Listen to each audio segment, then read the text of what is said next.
Well, welcome again. I see many of you are starting to introduce yourselves. Please continue to do so.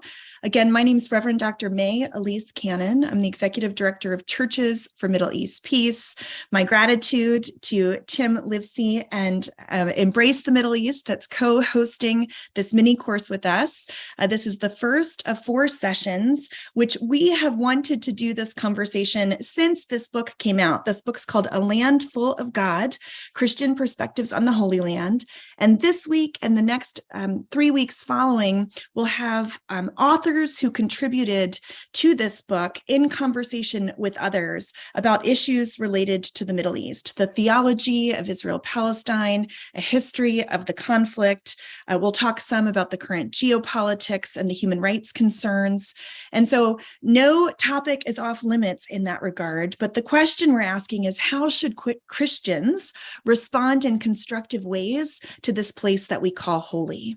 And what is a biblical response to the conflict that's been going on in Israel and in Palestine, particularly in the 20th and the 21st centuries? And so we have a number of esteemed speakers in weeks to come. And this week we are off to a great start. We have 2 panelists with us. Each panelist will have about 10 minutes to share a bit either on their chapter or just their history and perspective of the Holy Land. And then we'll have a respondent. And so Tim will be responding to the 2 panelists. I'll introduce them now and then have them go and tell you a bit about their own journeys. So our first panelist is Dale Hansen-Burke. I was just mentioning when we were chatting a bit, she and I have known one another for a very long time. Back when you were doing incredible work responding to the AIDS crisis in Africa, Dale, and I love that history and how any global issue that the church should be responding to, Dale is paying attention to. And she has done that in regard to what's been happening in Israel and Palestine. She wrote a book called The Skeptic's Guide to the Israeli-Palestinian Crisis. Churches for Middle East Peace has several copies of that. If you're not familiar, it's one of the first things I give to people. It's short, it has pictures, it's in a question and answer format. It's an incredible resource. Dale is the author of many books, former editor of practicingfaith.com, and her chapter in A Land Full of God, I have to look up the title, is beginning to understand the Israeli-Palestinian conflict. And so that's a bit of what we asked her to talk about today. So Dale, we'll have you go first, and then I'll introduce Andy Smith, our other panelist, who is quite esteemed as well, after Dale gets us started. Well, thank you, May. That was a very kind introduction. It's good for me to go first because I am really ground zero. I am the most naive person that you will probably talk to about the Middle East, and someone who has had a journey of slowly understanding. And one of the things that I just thought we should talk about to begin with is that we all encounter people who have different views than we do about the Middle East.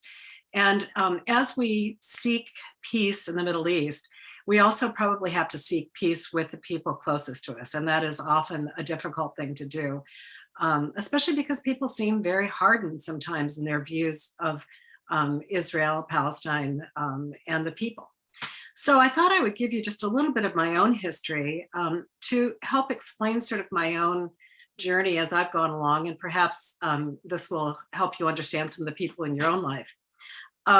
Now, I'm coming from an American perspective, so I apologize to those of you in the UK, but it's also very interesting perhaps for you to understand how Americans can be sometimes so naive, I think, about the Middle East. I grew up and, I'm in my 60s, and any of us who are of my age or later grew up seeing Israel in almost mythical terms. I mean, the establishment of the land of Israel was something to us that was just sort of a miracle. We didn't, it was just amazing that this new country had existed. And in our churches, it was often referred to as something that was from prophecy, that basically the Israelis were the Israelites that had come to their promised land. They were the chosen people who had come to their promised land. And so it was very much viewed as this fulfillment of prophecy. And we saw it in those terms and really, kind of romanticized it, if you will. in popular culture, we were also very influenced by a book by Leon Uris called Exodus, and then a very popular movie. Now, if you were in the UK, you probably didn't love the movie so much. That was not a very good portrayal of the British response, but in the United States, it was a very popular movie, won all kinds of awards, had all these movie stars, and we all sort of romanticized this way in which Israel was created. And so for a long time, that was my image of Israel, and I think probably the prevailing image of a lot of people of my age, that it was just this amazing story. There was very little or no attention to the Palestinians. There was no acknowledgement that anybody had actually been in that land before the Israelis came. So there was really a very naive view of what Israel was. And really, I would say in my church, Israel was sort of seen as God's team. I mean, it was like, this is, we've got to be pro-Israel because God is pro-Israel. So it took me a long time to really start to understand. And honestly, I was trying to imagine when I first heard about Palestinians. I mean, honestly, I was, surprisingly old before I recognized that. And you have to also recognize that people of my age did not get a good education about the Middle East. The Middle East was really not part of what we studied in high school or even in college at my age. So there's a lot of, I think, naivety. And then when I went to business school, and it was funny because I remember the first Jewish holiday, I was like one of a couple of kids who showed up in my class. My school was mostly Jewish. And so I started to really get a different perspective from my friends. And I was also surprised by their diversity of opinion.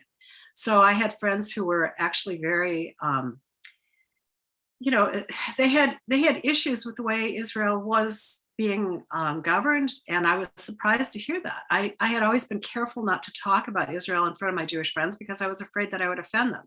And yet I also found that many of my Jewish friends were more critical of Israel than I expected. So that was part of my own, evolving understanding. And then a friend asked me to go on a trip to Israel, and even though I had spent a lot of time in Africa, I wasn't afraid to go to Israel. I just didn't want to go and engage in the issue. It just seemed like it was too complicated. And I think a lot of people, again, are in that space. They just don't want to talk about it because they're afraid they're going to say the wrong thing, or they just don't know enough about it to make sense of it. And they feel like they're so naive, they don't want to get into it. So some people just try to avoid discussions like that. My friend prevailed, got me to go to Israel for the first time. And I was shocked. It was a totally different place than I expected in so many ways. And I met so many people who didn't, who were just different than my assumptions about them. I met, people who called themselves Zionists and were also defending Palestinians. I met settlers who actually were very, who had made friends with Palestinians. I met Palestinians who were urging their other Palestinians to have peaceful resistance. And I realized that as I began to understand more about the region and about the people did not fit the stereotypes that I had about them. And so as I began to read and write about the Middle East, I became just much more open to the fact that, this is really about individuals, and we're all on a path together to try to understand more about each other, how to live peacefully together, and how to understand one another. And that's really what people want to experience, no matter where they are or who they are. One of the things that, one of the most profound quotes that I remind myself of all the time is from a woman named Robbie Damlin. Some of you may know Robbie. She is part of a group called, I think it's still called the Parent Circle. They've changed their name a couple of times, but it's all Israelis and Palestinians who have lost close relatives in the conflict. And they've paid the ultimate price. And so I feel like Robbie is a wise woman who I try to listen to. And she always says, don't be pro-Israeli, don't be pro-Palestinian, be pro-peace or leave us alone. And I try to remember that as I delve into this subject, because I think peace is ultimately what we all want. And again, I think that as much as we want peace in the Middle East, we also need to have peace with each other and understand one another as we discuss this. So I think probably a lot of you have different opinions. And as we get into it, we can certainly look at that. But we need to try to understand one another. Thank you, Dale. I confess that I saw the movie Exodus when I was a little girl, and it was quite influential in my own kind of family life and story, not the least of which was Paul Newman acting in it. But thank you for that. For those who are just joining us, that was Dale Hansen-Burke, one of our panelists in our discussion on the mini course around the book called A Land Full of God, including various different perspectives, Christian perspectives toward the Holy Land. And as we continue, I'm eager for you to hear from these different voices. This is week 1 of 4 weeks. We're so grateful for our partners, Embrace the Middle East. And our goal in this conversation is that a lot of Christians and a lot of churches won't even talk about this. And so how do we have constructive entry points to invite people to learn what's happening in Israel, Palestine, the Holy Land?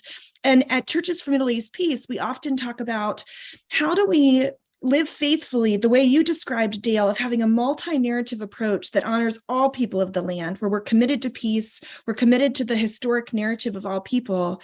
And then for Churches for Middle East Peace, we're an advocacy organization based in Washington, D.C. And so we focus on economic and humanitarian needs. We focus on holistic peace building, but also human rights. And so when we start to talk about the politics and human rights, it seems to deteriorate the ability to be able to talk about a multi-narrative approach. And so how do we hold those issues in tension is one of the things we'll be talking about a little bit today. So you'll notice a difference in Dale's background, the book that she wrote on this issue, A Skeptic's Guide to the Israeli-Palestinian Conflict, and then the work of our next speaker, Andrea Smith. So let me introduce her to you.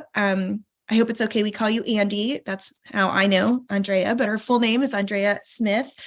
She is a PhD. She is an attorney. She's incredibly accomplished in so many ways. She's a professor of ethnic studies at UC Riverside, used to be the head of the department. I don't know if you're still in that role. So that was previous. Lee, she's one of the founders of a group that I met her through called Evangelicals for Justice. That's primarily evangelical leaders of color. And so she helped found that organization. She's a board member of the North American Indigenous Institute for Theological Study called NATES. And Andy and I had the great privilege of co-editing a book together called Evangelical Theologies of Liberation and Justice, which I'm very proud of. So Andy is a contributor of the book A Land Full of God, and her chapter title of what she wrote about in that context is called Land and People, about the intersections of history and the role of land, specifically in Israel and Palestine. So welcome, Andy. Glad you're with us. Thanks for inviting me. So in terms of this issue, the way the issue is framed is it's always framed as a zero-sum game, right? Either you must support Israelis or you support Palestinians. Like you must be concerned about justice for one or justice for the other, because they are pitted against each other. And what leads to this kind of paradigm, in my opinion, there's two kind of unquestioned assumptions. One, that land is an object and a commodity that can be controlled by only one group of people. So that if one group of people controls it, another group can't be there. And that two, nation state forms of government are the end goal of any liberation struggle. So I feel like if we question those assumptions, then we end up with different kinds of possibilities. So from my own personal journey, how I started to question these was just basically my involvement in Indigenous struggles. And I don't want to homogenize Native peoples because there's a diversity of thought, but these are more thoughts that have been present in these organizing circles. So I'll start with one quote from Patricia Monter Angus that kind of questions, what do we think land is? And she says, Although Aboriginal peoples maintain a close relationship with the land, it is not about control of the land. Earth is mother and she nurtures us all. It is the human race that is dependent on the earth and not vice versa. Sovereignty, when defined as my right to be responsible, requires a relationship with territory and not a relationship based on control of that territory. What must be understood then is that the Aboriginal request to have our sovereignty respected is really a request to be responsible. I do not know of anywhere else in history where a group of people have had to fight so hard just to be responsible.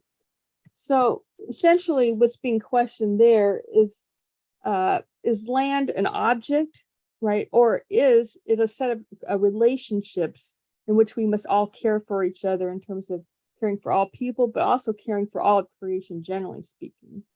So if land is a relationship, then it's not something that one group of people gets to own even, right? And this is kind of the problem in the court system. When there's colonial encroachment on land, the only response you can say is, it's not your land, it's our land. You don't get to say, well, why is the land anyone's at all? Why isn't land something we all need to collectively care and be responsible for? But I think you see similar threads in the Bible as well. For instance, in Psalm 24:1, it says, the earth is the Lord's and everything in it, the world and all the people who live in it. And then Leviticus says, the land must not be sold permanently because the land is mine and you reside in my land as foreigners and strangers. So we see kind of this idea that land isn't to be owned by people, right? The land is God's, that we must all live together. And then when we look at the relationships between citizens and foreigners that are always being complicated, that the line is always being blurred, suggesting that there isn't these rigid boundaries if this people only get to be here. So if we put that on the table, then the idea that Jewish peoples might have a covenant with the land wouldn't preclude other covenants with the same land, right? It's only when land is seen under exclusive territory that a covenant has to destroy another covenant, not that many people can be on the land together and all have a specific relationship with the Creator, with God, and with the land. This then leads us to another assumption that we might question, is that the goal of any liberation struggle should be a nation state. And here I would like to distinguish between a nation and a nation state. To give you an example of this, at the World Social Forum, now I forgot what year it was, but Indigenous peoples in Latin America, they made a kind of a collective statement in which they said that the number one issue they want to put on the table, they said, is the nation state, because they said it hasn't worked in the last 500 years, so they don't think it's going to start working now. But they furthermore said, our goal isn't to say everyone else needs to go home, whatever that might mean. They say everyone can be here, but you have to be different here. You have to see that we're all connected together, we're all related together, we all need to care for each other. And this was being stated by some groups who were facing literal genocide in a generation. But what they were calling for was global transformation in terms of how we all connect to each other. And this all relates to kind of a Western epistemological issue, right? Where I know who I am because I'm not you. So if I understand myself in a very exclusive way, then the nation I built will be similarly exclusive, right? I know what my nation is because it's not your nation. It's going to be very bounded, we're in, you're out, right? Whereas if we have a sense of ourselves is I know who I am because of you, I know who I am because of my of all my relationships, then my nation will thrive when it's in good relation with all other nations as well. So rather than seeing the flourishing of nationhood, let's say in this particular case, Israeli or Palestinian nationhood, as being only achievable at the expense of other nations, we would rethink that to think, no, these nations, all nations will thrive when they're in good relationship with other nations, when they're inclusive rather than exclusive. I think this can also help us move against sometimes some Israeli exceptionalism that often happens in critique of Israeli policies. Like Israel is the worst nation state on the planet, right? Like we must trash them because they're doing these horrible things.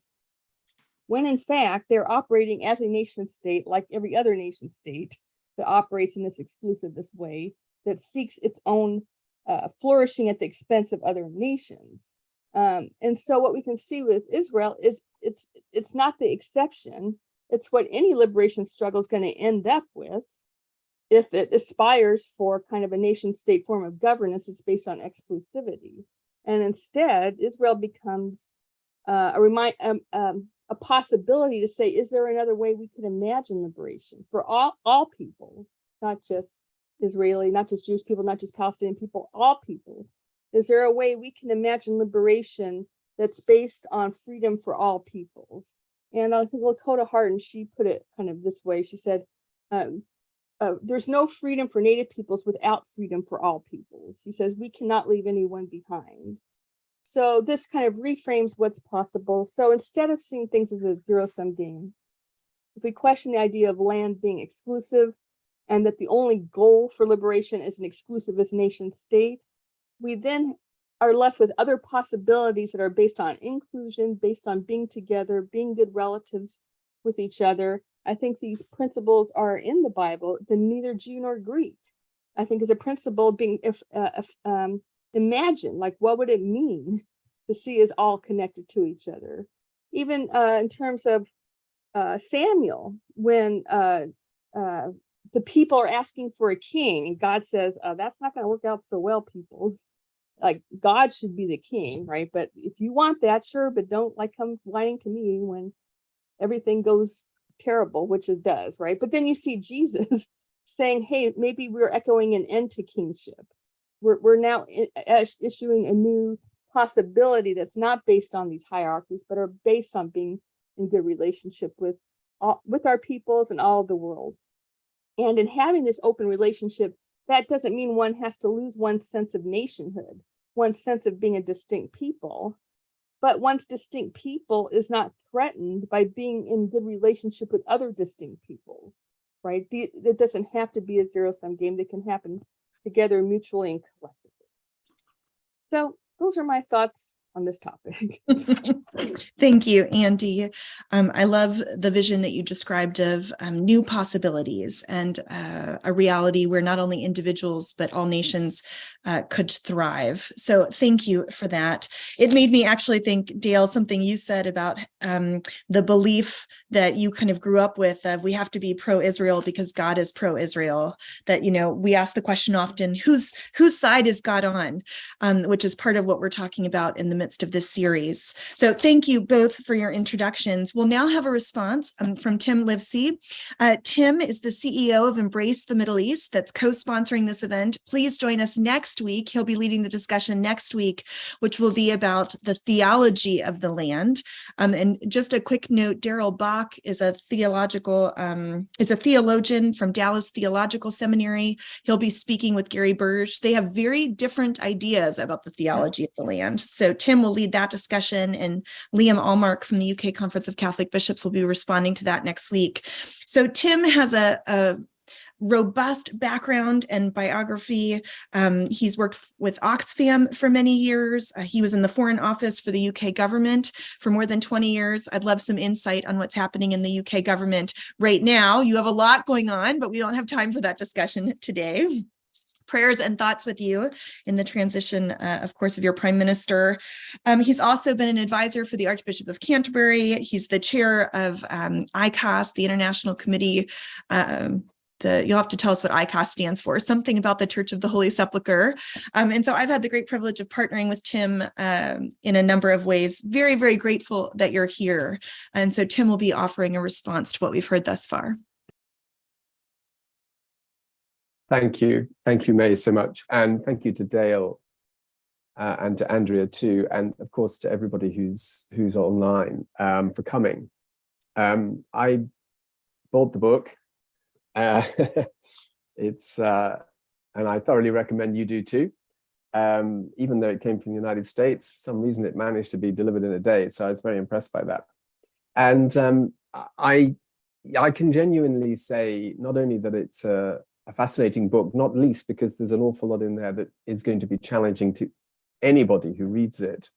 And that is, of course, partly the intention, but also because specifically both Dale's contribution and Andrea's contribution, I really loved very much.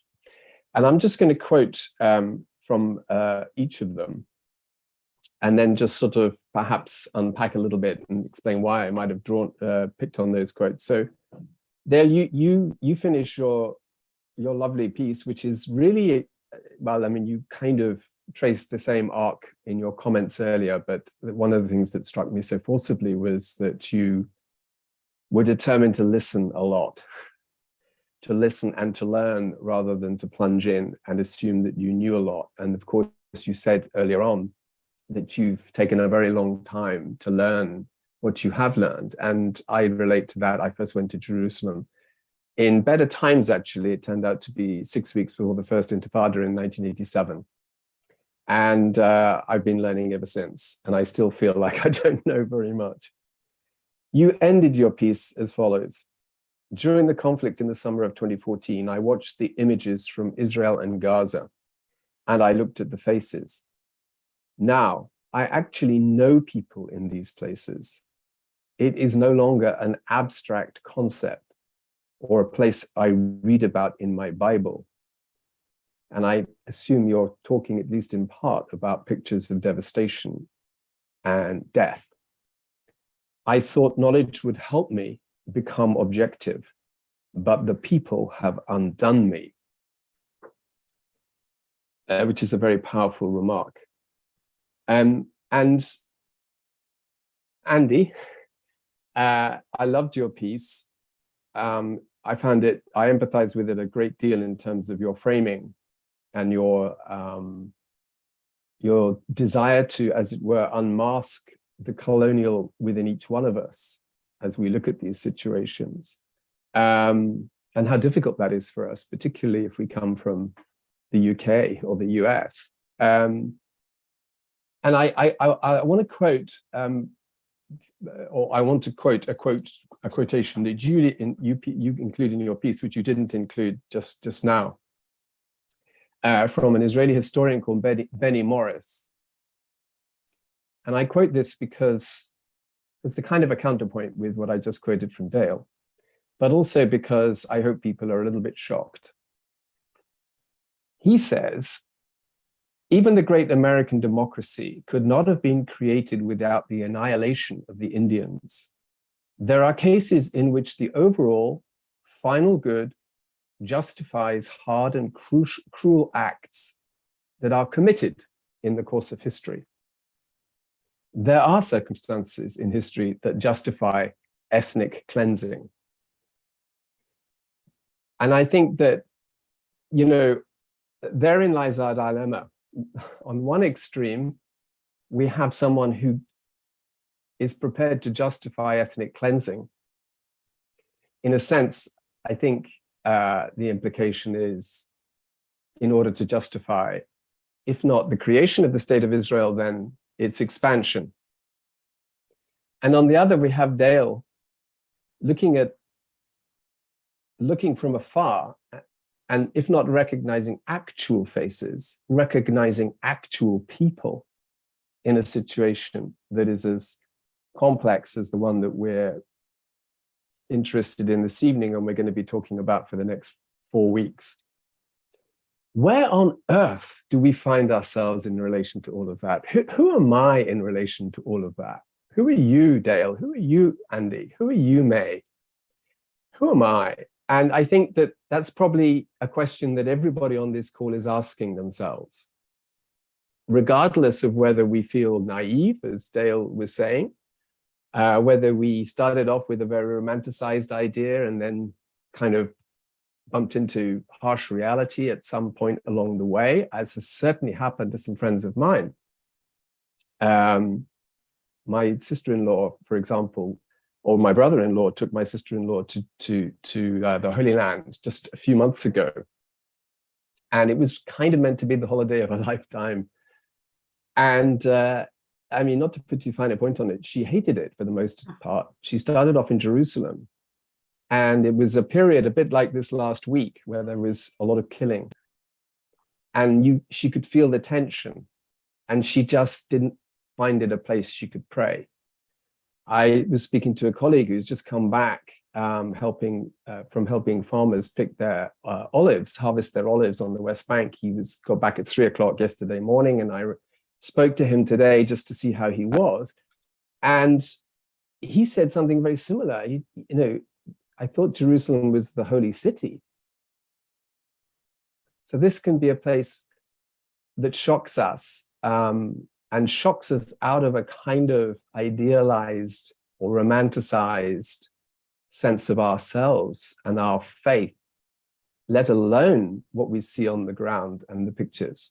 So I think that what I wanted to say in response was to encourage us, each of us, to ask this question, who am I to be even interested in this question? Who am I in the midst of this question? Who am I in relation to the people that we're speaking about, to the land that we're talking about? And to encourage people, because for some people, there will be the framing, to use Andy's term, on a personal level, or in terms of the journey that we go on, that we embark upon, or we find ourselves traveling. The predominant frame may be theological or spiritual, but for others it may be largely political, whatever that means. It may be, for example, become dominated by issues of justice. And it may be ethical. It may just simply be, hold on a minute, I don't think you can justify ethnic cleansing. This is not right. There's something wrong here. So however, and I think each of us will be drawn into, in a sense, if not a narrative, then a framing or an understanding of the situation that is in some sense peculiar to us. Most of us probably on this call are Christians, so it's likely to be in the context of our understanding of Scripture.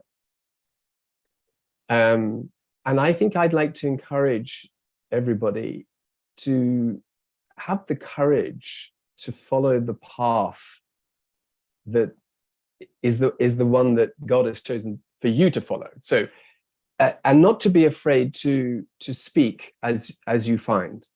By which I don't mean shouting from the hilltops and all the rest of it, but what I don't mean either is self-censoring, because Dale talks about that Dale was saying in her piece that, the polite thing to do was really not to talk about the subject, because it's a difficult subject. And in British society, in times gone past, there was a kind of a protocol. I don't know if this is true in the United States.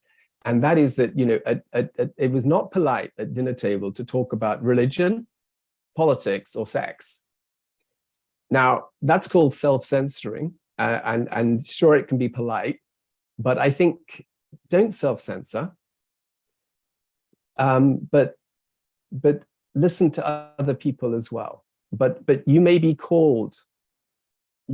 being called to speak and to understand and to engage in a particular way that may be of value to others. So don't just, as it were, button up. I mean, don't just sit on the sidelines and listen. Certainly do that, but let's take the opportunity to engage as seems right to us, and with others doing the same. Maybe together we can do a little bit of good along the way. Thank you, May. Thank you, Tim. I really appreciate your question of who are we in the midst of this. I thought, thank you. Your articulation was beautiful. I didn't share anything about my background, but my introduction to this conflict actually was a spiritual pilgrimage. I was serving as a pastor in a church in California. I had my first book coming out about global justice issues. I was getting a PhD. I thought I was hot stuff and knew things about the world. And then let me just say, Israel-Palestine humbled me greatly. There was so much that I didn't know. And so I ended up doing my dissertation on the historic engagement of American Protestants in the Israeli-Palestinian conflict. And as you were talking about not sitting on the sidelines, I grew up in a very Zionist home, a secular Zionist home. When I talk to Jewish audience, they always say, "You're Jewish," because it was not a Christian Zionist home, but a very Republican Zionist home. And when I started working on issues related to Palestine, my mother was just livid. I mean, we couldn't talk about this at the dinner table. She just was so upset. And Christian Zionist newspapers were saying I was traveling with terrorists because I was traveling with Palestinians. And my mother would call me and say, "Why are you traveling with terrorists?" And this was kind of part of the journey. And then she watched a movie called Budris by one of our partner organizations called Just Vision. And it's about this little Palestinian village that had nonviolent resistance in response to the separation barrier. And my mother, after like 5 years of fighting at the dinner table, said to me, "You never told me there was a wall." And she'd watched this movie and had this kind of transformative experience of, I had no idea what was happening there. And now she's the most ardent advocate and is wonderfully supportive. And so I like to just share that story because there were a lot of painful dinners over Thanksgiving and Christmas where we broke the rule of not talking about, religion and politics. But thank you for that, Tim. I'd really love, so we have another half an hour to be able to discuss and talk together. And I'm curious, Dale, Andy, and Tim, do you have any questions for each other before we open up the broader questions? I know we're getting some from the audience. For those who are watching, please use the question and answer function, or I see there's a question in the chat as well. But just wanted to take a few minutes to see, as you've heard from one another, are there things that provoked you or questions that you have for one another before we open it up in terms of question discussion? I have a question, partially because, again, I have such an American view of what I was experiencing. But in addition to our churches being often very pro-Israel, really Zionist, I also experienced a lot of anti-Semitism at the same time. And I don't know if that was is true in the UK or has been true in the UK, but certainly in the US, during this time of pro-Israel, romanticizing Israel. Meanwhile, if you were Jewish, you couldn't join most country clubs, you couldn't go to most private schools. There was active anti-Semitism going on. I remember in my own life, a Jewish boy had transferred into our high school, and I was like, "Oh my goodness, one of the chosen ones!" I was very excited, and I told my mother I had a crush on this boy, and she said, "You're not dating a Jewish boy." I mean, there was such a negative view of people who were Jewish, and I've never been able to quite figure out how we lived in that tension, but for some reason, American society was able to do that, and I don't know, was that true in the UK as well? I was going to say, I was thinking of some of the work like by David Castanji in the colonizing trick, and I think it was Colin Chapman who was saying something to the effect of Zionism is a corollary to anti-Semitism. It's not the antidote for it, right? It's the response to anti-Semitism in Europe to say you can be free as long as you're not here. Yeah. So I think we should see them. Does that make sense? Not as Zionism as a solution to anti-Semitism, but actually part of the same kind of logic. Absolutely. That then begs another kind of, again, thinking of another possibility for what freedom can really be. Yeah, I think that's a really good point. This is a difficult one because the history of the Christian church over the centuries has been a Christian of anti-Semitism. Mm-hmm. There is no question about that. And it's one that we should feel shame for. However, that doesn't mean to say that the antidote to, as Andy has just said, that the sort of antidote, the equal and opposite is to simply turn a blind eye to things that ought to be called out.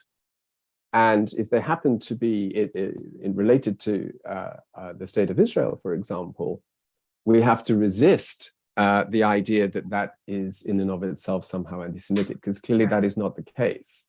And so, and indeed, in conversation between members of Jewish communities, you will hear accusations of this kind. You know, you're a self-hating Jew.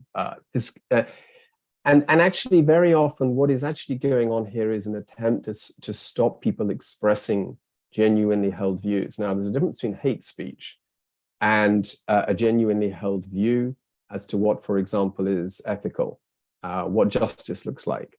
And if we have to walk a fine line and risk being accused of, for example, being, of hate speech, so long as we're absolutely sure that that is not what we're about, then we have to walk that fine line. And can I just say one thing, and then, which is that I was really shocked one time when one of our partners, Embrace the Middle East, has about 25 partner organizations in Israel and Palestine working with marginalized communities of one kind or another, people living with disability, refugees, people who can't afford affordable healthcare in Gaza, that kind of thing.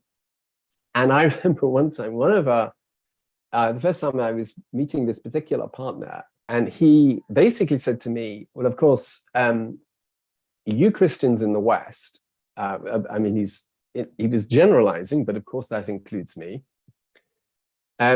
You self-censor. You will not talk about what's going on here. You will not, as it were, you refuse what he would call a costly solidarity. You refuse that.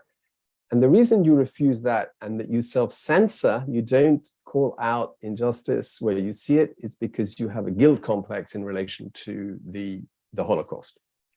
And I my goodness me, I was so shocked. It took until I thought about what he was saying and the implications of that and how that might relate to me, and I realized he was probably right.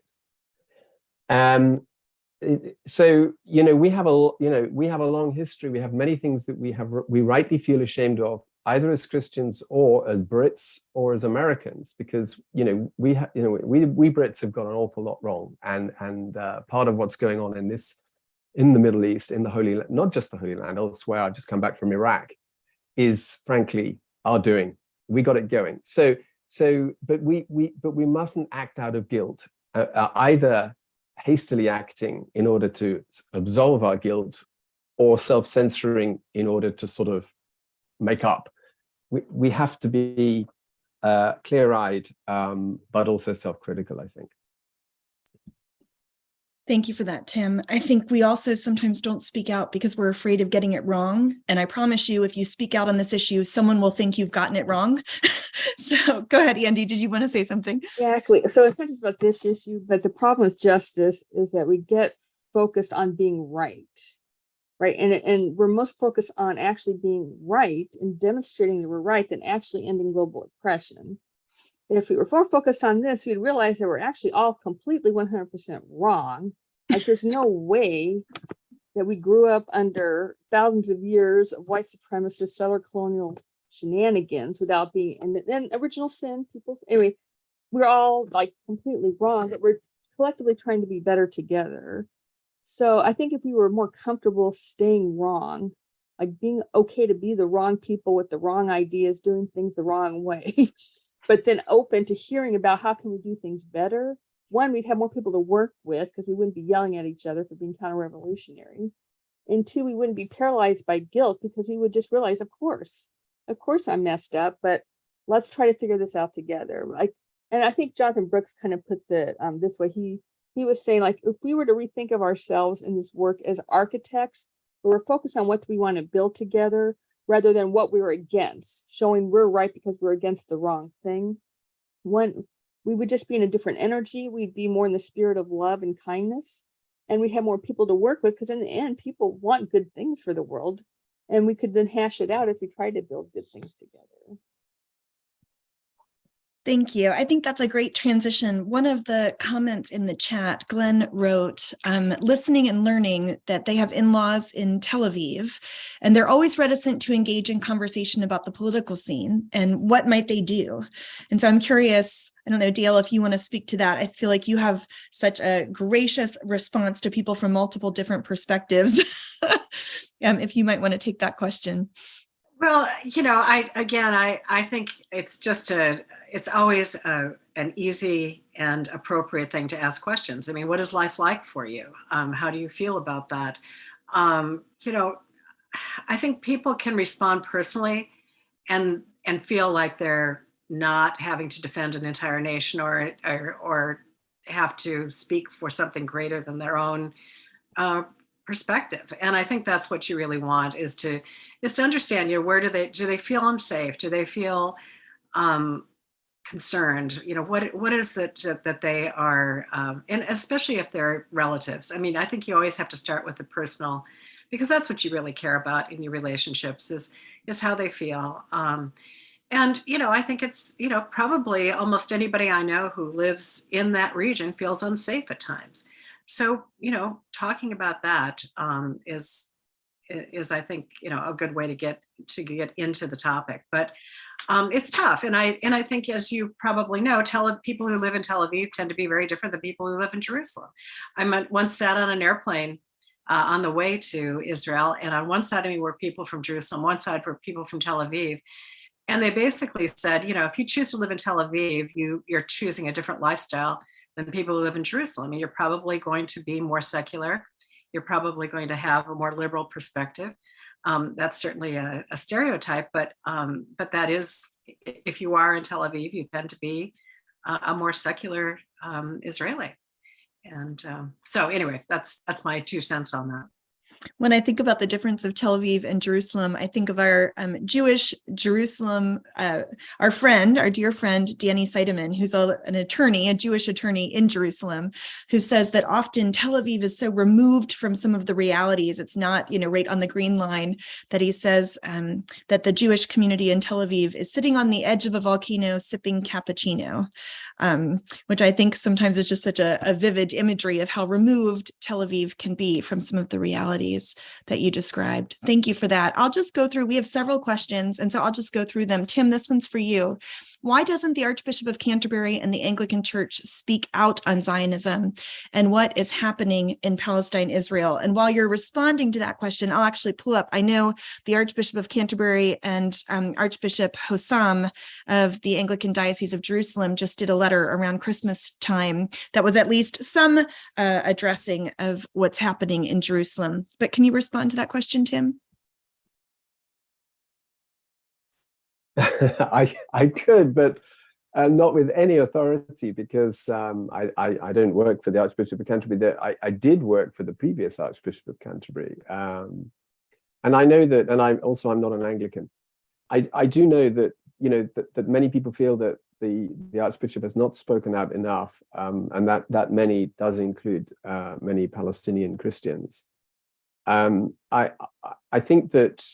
I think the Archbishop of Canterbury has a particular position in British society, actually, and I wonder whether sometimes that can feel somewhat compromising, because interfaith relations is a very big part of his job, or it's a part of his job, and I think that he treads very, very carefully in relation to the Jewish community, and it's a slightly different manifestation of something I was talking about earlier that might impact on any of us. So I think he's cautious, and the particular issue of Christian Zionism or Zionism is, I think, very, very challenging and very problematic for many people, and I do think that we have to go very cautiously, which is why we had a seminar series on Christian Zionism, because it's pretty hard to understand, actually, what Christian Zionism is. So I have some sympathy with the Archbishop of Canterbury, but I also think that sometimes it is important to take a risk, whoever you are, because as Andy said, you're going to get it wrong, right? And you said, May, of course someone's going to get upset. but nevertheless, at times we just have to say, I think this is wrong, and I think, or this is right, and have the humility to expect some critique. But I can't speak for the Archbishop of Canterbury. By the way, on the question of talking politics, just the previous question, it occurs to me that lots of people like talking politics. I seem to be surrounded by them, my kids for a start. So it's not a bad, if people want to talk politics, why not talk politics? If they don't want to talk politics, let's not talk politics. But if people do want to talk politics, and we're in Tel Aviv or we're in Jerusalem, then I guess we should probably accept that, remember that they'll know a lot more about it than we do. But it can still be a very interesting conversation. And in that part of the world, not all politics relates to the conflict. Thank you, Tim. Roger Schmidgall asked a question. He said, are USA satellite imaging companies any closer to releasing standard resolution images of Israel and the West Bank now that they're no longer prohibited from doing so? In the meantime, where are accurate, detailed maps that show the route of the barrier, checkpoints, locations of West Bank settlements, private roads, etc.? It seems that the lack of good visual documentation is contributing to ignorance on issues over here. Mm-hmm. I also will look, I found the link for the Archbishop of Canterbury's op-ed that he did that we'll put in the chat. Nicole, I couldn't figure out how to do that, so I sent it to you. But there also are incredible maps that are posted by OSHA. Again, I'm terrible with acronyms, but it's a UN agency. I'll send the link to that. Those are some of the best maps available. I do remember under the Biden administration, sorry, we're under Biden now. I remember under the Obama administration that there actually were maps that the US government had identified, but they were completely private, and the government of Israel did not want them to be released because they identified some of the realities so very clearly. You know, at any given point with moving checkpoints, there might be more than 300 checkpoints in the occupied Palestinian territories, et cetera. Those maps were never actually released. That was a part of the Kerry Peace Initiative. And so I do know that there's a lot of issues about maps. Does anyone know the question to the US satellite imaging? I don't know the answer to that, but I will put the link to OSHA. Okay, well, thank you for that question, Roger. This question is from Megan to the two American speakers. Do you think that Biden had to say, quote, "You don't need to be an Israeli to be a Zionist," end quote? Why do you think he might have had the need to make that distinction?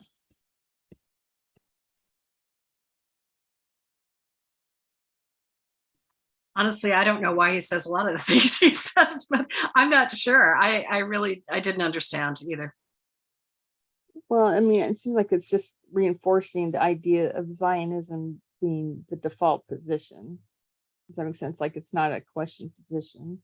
It's the position of righteousness rather than a particular position that can be discussed, debated, thought about, interrogated. And that's basically, I think, work that May you're doing is like, what does it mean?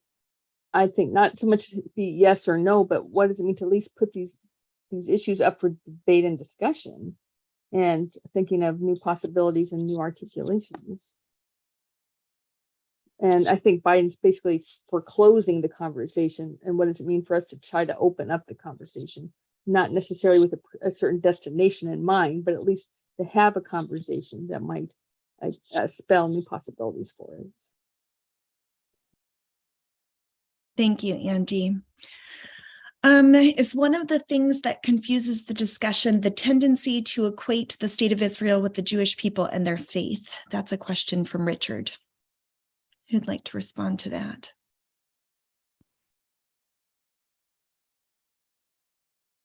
Well, I will just say that one of the things that surprised me most when I went to Israel for the first time was how secular a society it is. And that was, really surprising to me that and I don't think most people in churches, realize that it is, these are, for the most part, I mean, you've got, I shouldn't say for the most part, but I think the predominant percentage of Israelis is that they identify as secular. And they don't, and quite a few people. So I guess I just find that to be a surprise. That's surprising to a lot of Christians, I think, when they find out that most Israelis are secular. It seems Yeah. like it's another strategy. Okay, so religion gets equated with like irrationality. Does that make sense? So if someone's making a decision based on religious grounds, they'll never change their mind and you're stuck. So if we equate the position on Israel with Judaism, well, one, you have to support it unless you're going to be anti-Jewish, but also anyone of Jewish faith will always must have that position. Conversely, someone who's Muslim must have a certain position. So it's also a way of just, or Christian, anyone who's Christian will have to, evangelical will have to be Zionist. So rather than also thinking of religion and spirituality is also open to rethinking, open to change, and open to multiple possibilities and connections. It seems like people want to equate that to close the conversation rather than to think, so what? That opens up the conversation even more for other ways of thinking of things. I completely agree with that. Dale talked earlier about stereotyping, and there's a heck of a lot of that goes on in this conversation, this kind of conversation. I'm probably guilty of it myself. I'm sure I am. But my next door neighbor is Jewish. He refuses to go to Israel. He's never been, and he refuses to go because he disapproves so much of the conduct of the Israeli government in relation to the conflict. I do think it's actually quite insulting to Jews to suggest that they only have they have one view, and whether it's in relation to the state of Israel or anything else. I mean, everybody knows that Jewish dinner tables are very feisty. I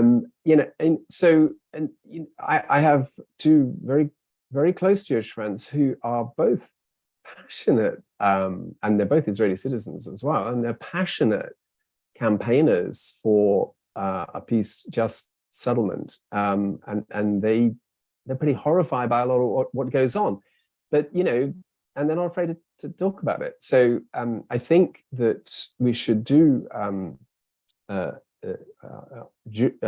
Israelis, Jewish people around the world, Palestinians, Americans, British,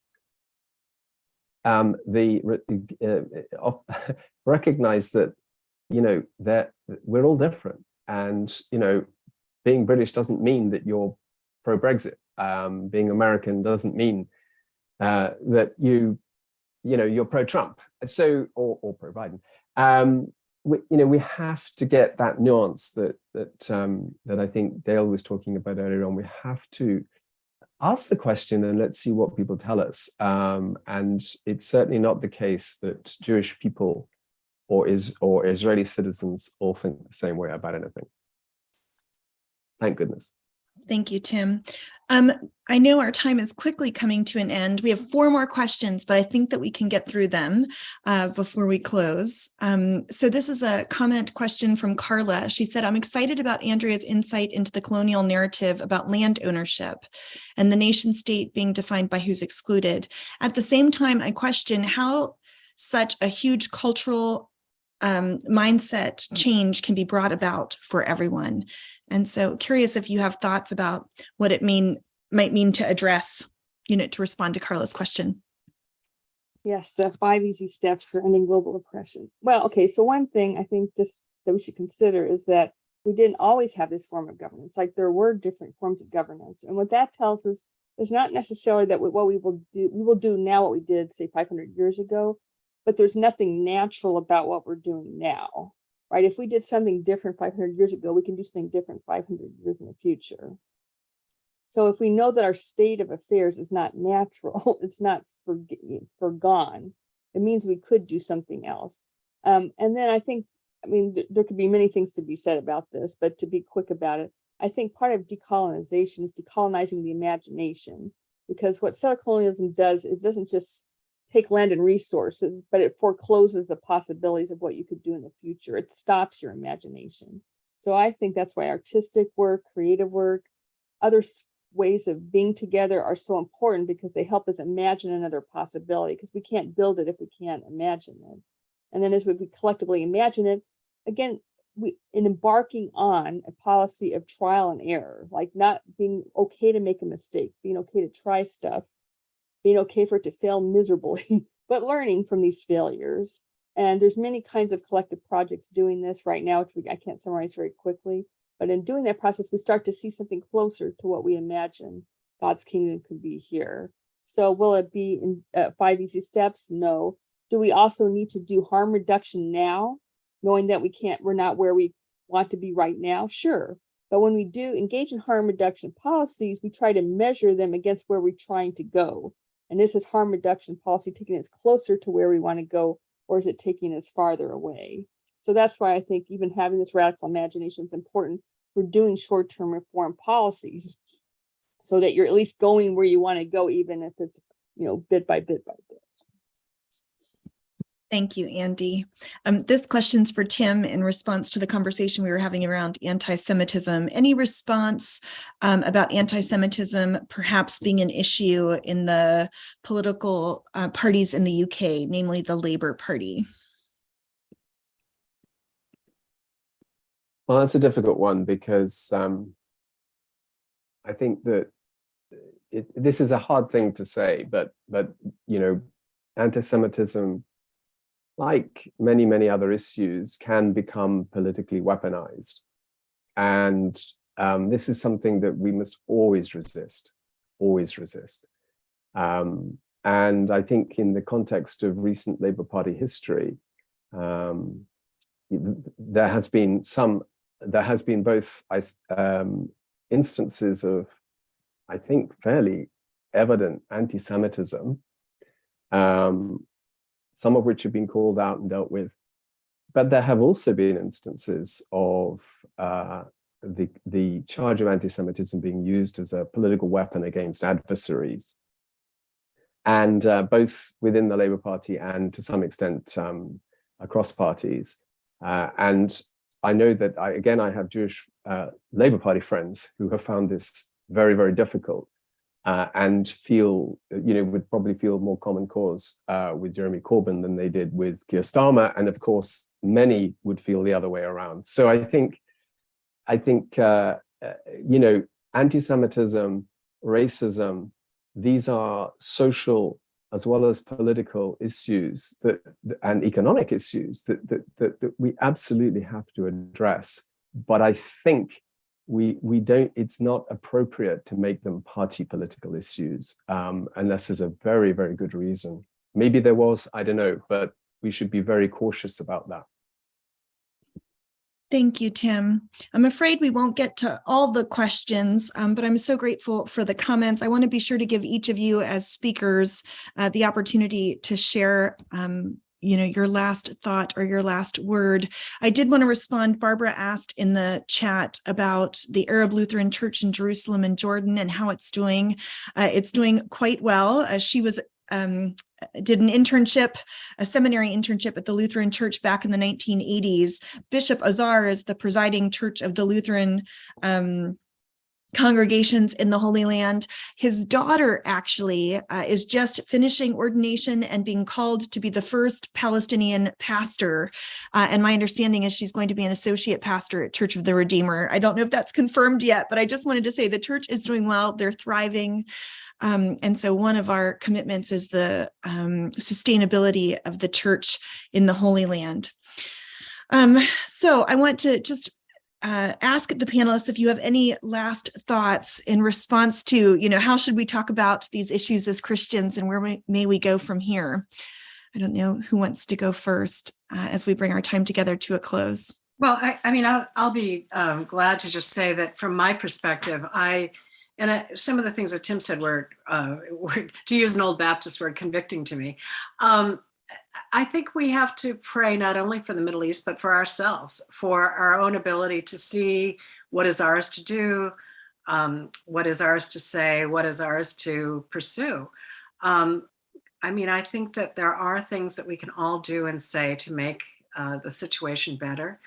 And I certainly need divine wisdom to figure that out at every juncture. So I'm reminded that there are still times when I try to avoid talking about this issue because it's a lot more comfortable, but it is something that we are called to deal with. And so I appreciate the chance to have this time, and thank you, May, for bringing us together. Thank you, Dale. Go ahead, Andy. Well, I think it's helpful just to be okay with being uncomfortable.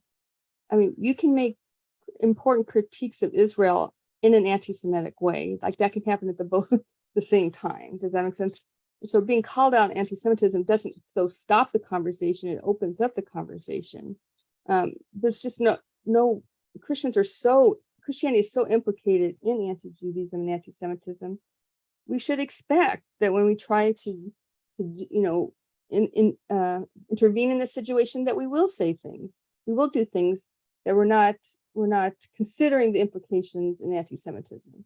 So I think always be open to that, but that doesn't stop us from proceeding. Does that make sense? Like I think what I'm suggesting, it becomes a conversation stopper rather than a conversation of opener of how to keep doing the work better.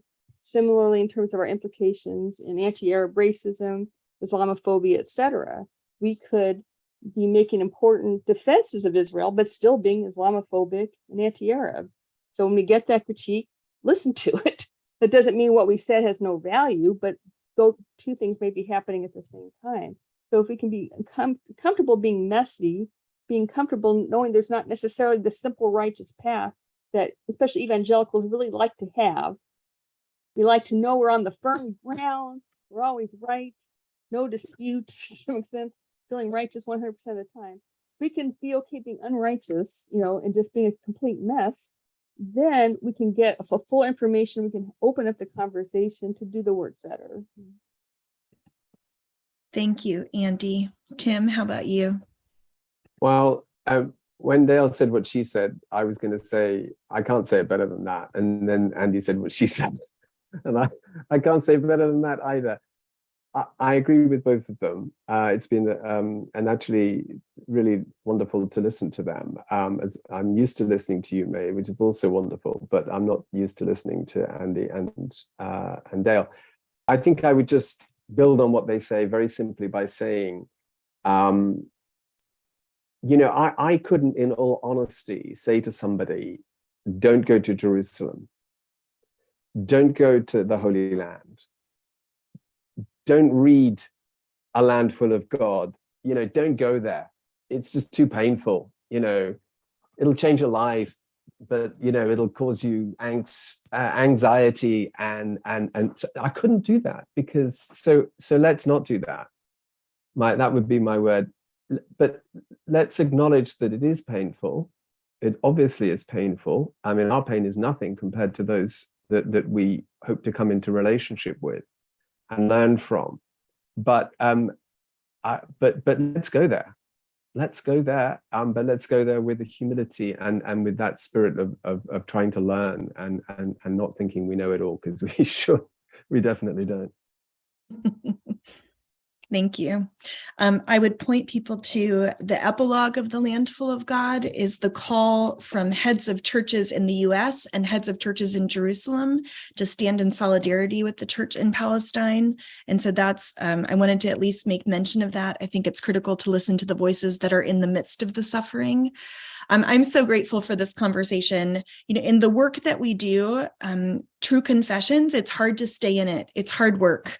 Someone's always mad at you. You never have enough money. You're always fighting some battle that you feel like you never win. And so just the encouragement of saying yes to stay in the conversation. That's part of what I'm leaving from our time together today.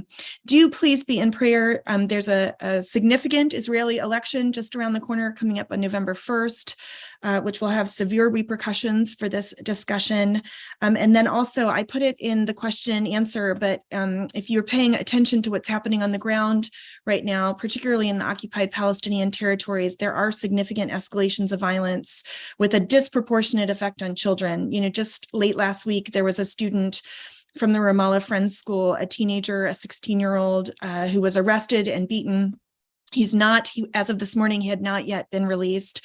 So we've been working with the American government to call awareness to that situation, to call for his release within the larger context of increased violence. And so our ability to be able to engage in these conversations and to call on our governments to be intervening in constructive ways is really critical work that makes a difference, in the lives of people that are on the ground.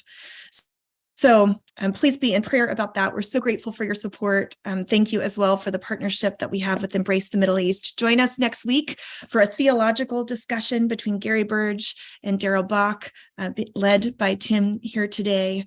And looking forward to the conversation in the weeks ahead. Thank you so much, Dale and Andy and Tim, for helping us get this off the ground today. I'm really grateful for the conversation. Thanks for inviting us. Thank Good you, to be May. together. Many blessings. Thanks, everybody.